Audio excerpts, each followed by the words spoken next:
God has invited us into His story, and He's saying, follow me, watch what I do, and come be a part of it with me.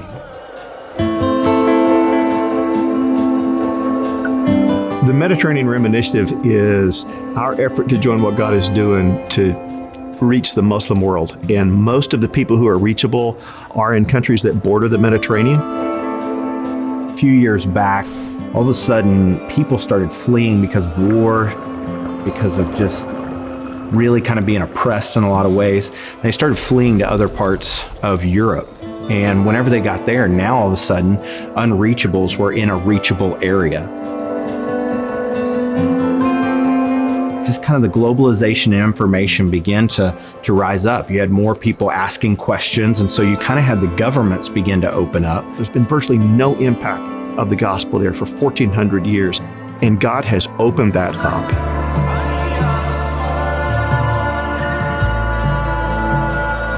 For 1.8 billion people to begin to hear the good news of Jesus, just to get to be a part of that, to get to play a role in seeing people who talk about 1,000 years of their people group not having Jesus, that's just an incredible opportunity. Many of us thought that the Muslim world was unreachable. God began to say, more is possible than what you think is possible. I'm doing something that you may not recognize right now, but I want you to follow me. What can we do? If God says now is the time, if God says today is the day, we as the church say, here we go. There was story after story of people saying, tell me who the man in white is. Tell me who that one that came in a dream was. Tell me who this Jesus is. He's showing up and he's pursuing these people. And so how do we join him in that journey? So it wasn't just a strategic, this makes sense.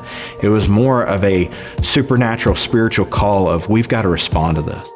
I'm excited about going to the Medrim because of the powerful ways that God has been moving there, even in the midst of the most tragic situations, that God is showing up and offering peace and healing to people who are desperately in need of that.